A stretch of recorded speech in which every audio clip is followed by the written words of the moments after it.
Hello guys, I'm Sam. I live in the UK. Hi, I'm Tammy, and I live in the UK.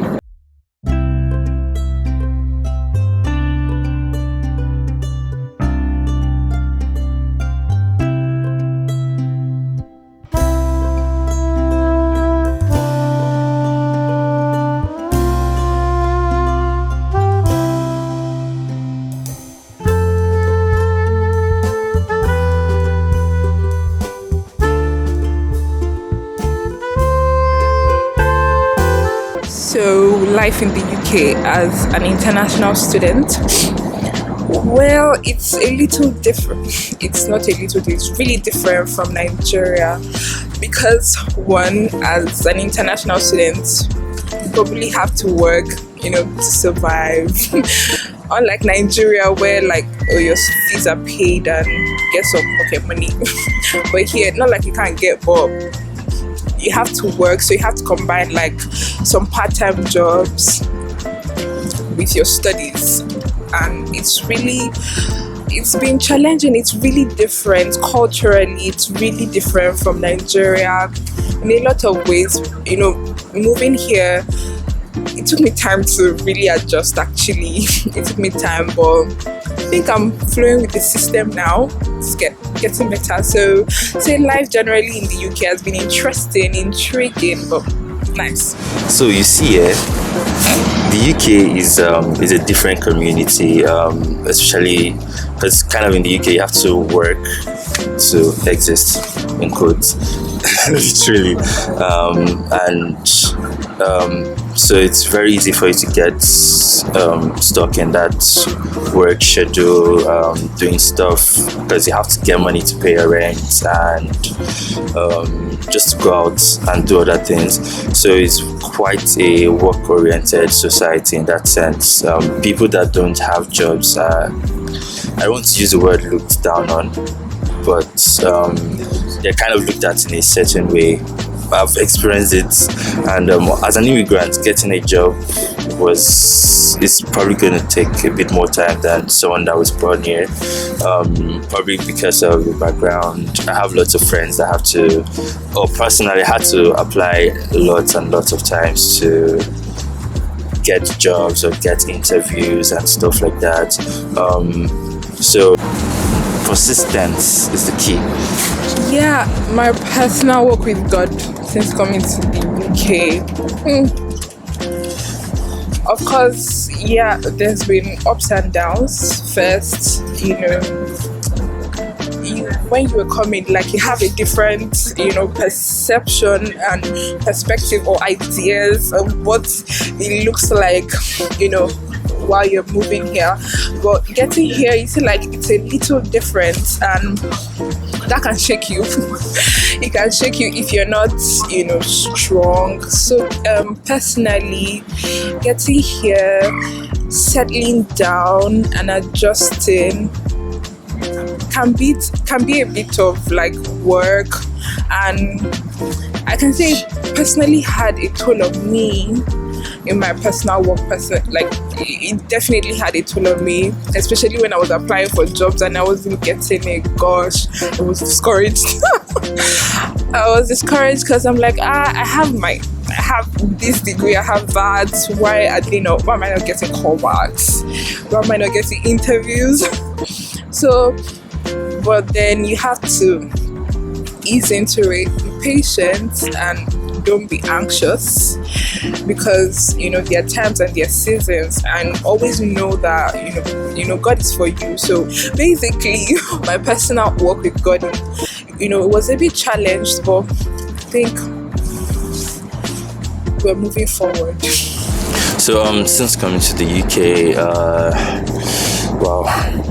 I realized that it's, during the first few months when I was trying to find my feet, I find myself questioning, God's purpose in my life, because things weren't really going as smoothly as I expected.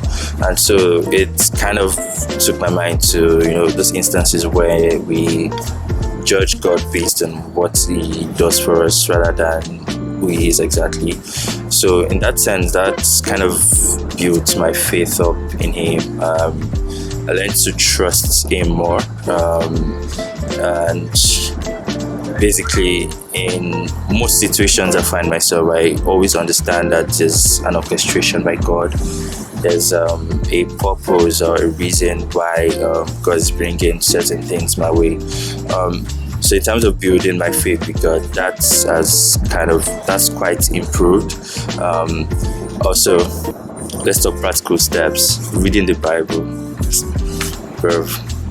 It's not been easy keeping up with reading the scriptures, largely because there are lots of tasks and activities and things to do every single day, and it's all about the intentionality. That's when it comes to reading and praying. It's about the intentionality. So I've been able to sometimes set aside times in a particular day that I'm using this is my time to spend with God. This is my time to spend with God. And so far that's it's been going forward. It's been quite positive. Challenges, personal challenges. So I'd say the first probably would be consistency. When I say consistency, that's consistency in seeking God. That's at the same level. So it's not like I don't seek God or I don't seek after the things of God, but there's level A and there's level B, which is higher. And as Christians, we always want to aim higher in terms of our relationship with God. So I'll say number one is consistency, like going higher in terms of things, spiritual matters. That's one. Then two would be I think in some instances it probably would be it still comes back to consistency, but in prayer life as well, because sometimes I find that if I'm not intentional about seeking God, praying is more or less just a task. Like I'm just like, okay, I'm going to pray today. I'm like, Father, Lord, but am I really communicating with him in that instance? Like, or is it just another task, or is it just something else that I have to do that particular day? So prayer, consistency in prayer, I would say that's two. And three would be in the scriptures that talks about we are in the world, but we're not of the world. The ability to witness Christ to people. And I have had someone has asked me this question that what is do I believe in religion? And I got to realize that over here, religion to certain people mean different things. So people, religion might just be a moral conduct, right? A set of moral laws, and I would like to separate that from believing God. So the ability to witness my belief consistently to people, whether it's co-workers and things like that, because I can vividly remember when someone's asking me, do I believe in God, blah blah blah. I was witnessing my faith, and the way the person looked at me was like, what was this guy talking about? So like that confidence to always stand for Christ wherever you are, that's consistently, that'll be the third challenge I've witnessed so far. So some of the challenges that young Christians face like anybody in this generation faces a lot of challenges, young, old. Like the challenges is no respect of person. Anyway, so I think one major challenge that we face as young people, or should I personalize this, is identity. Knowing who you are as a child of God, and knowing yourself through the eyes of Christ, seeing yourself how Christ sees you, and that's how you are seen by the word of God, or like how you see yourself through the lenses of the scriptures. identity, because there's the tendency, I'm a Nigerian and then I got here. There's a tendency to try to adjust and define yourself by where you are. Sometimes we define ourselves by where we find ourselves, or so many people really don't have a stable identity. Your friends can define your identity, society can define your identity, what you're going through can define your identity, like personal struggles and all that. But I think that's one of the major, you feel like, oh, you're not worthy, you're not worth it, and so many other things, probably because of experiences and all that. So I feel like that's one of the major challenges we face as young Christians, knowing who we are, being sure of who we are, and always standing, in that identity, basically. And also, another challenge that I face will be comparing yourself. Like me personally, anybody that sees me will naturally be like, you have it going well for you, like you're doing what you're in the UK, like you don't have any problem. Like that's what people at home think, right? But then you're here because you have there's this pressure we put on ourselves.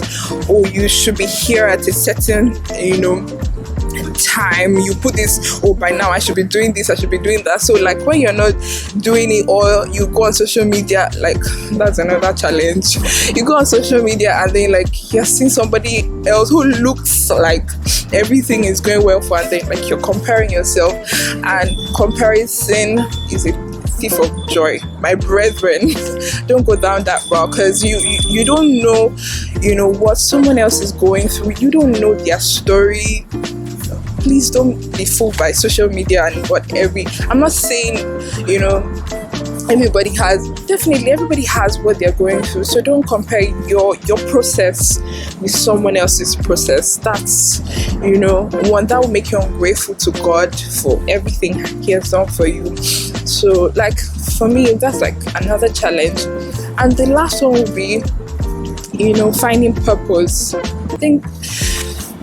I think that's very foundational, because if you don't, which is also kind of tied to identity actually, if you don't know why you are here on earth, why you've been created, different things can define your purpose for you. Different people can even tell you, oh, this is what you're supposed to be doing, when you yourself don't know it. And a lot of people don't have time to wait on God to really have that foundation, know that, oh, this is why I'm here. Fine, we're all created to glorify God, but you need to be sure of your own purpose on earth. I think that's another challenge that young people face, young Christians face.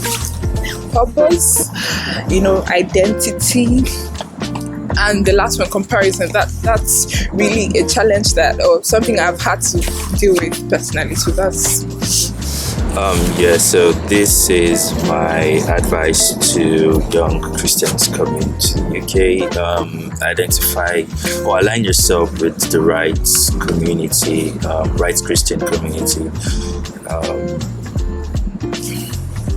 Iron sharpens iron. If you're alone, it's easier for you to fall than if you're together with the brethren of Christ and soldiers of Christ. So align yourself with the right community. And 2, fear ends where faith begins. So have faith in God and have faith in His abilities in you. Don't doubt yourself, essentially. That's what I'm trying to say, because sometimes God places this values or this gifts or these talents in us, gives us these opportunities, but we don't have faith in Him, and we don't have faith in what He has given to us to do. So have faith, because there will be challenges and adversaries. Christ has said that we're going to overcome them. And my third advice is pray. Have a consistent prayer life. God bless you. Yes, so my advice to you, young person, first is, young person coming to the UK, know why you are here, know why God has brought you here. And one thing I want you to know is God is always willing to, teach us and order our steps.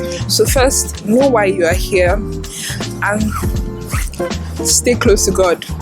Really, like, no matter what comes your way, just be intentional about staying in the presence of God. Be intentional about your walk with God. Be intentional about your secret place, because challenges will come. Really, that's just the fact. Challenges will come. The devil will try to discourage you, because when things don't go like the way you expect it to go, in quotes, or how you visioned it, the devil can come with lies to discourage you. But when you are rooted in the word, you are always encouraged by the word. It keeps you going, like it's the fuel. So stay close to God and have edifying voices around you.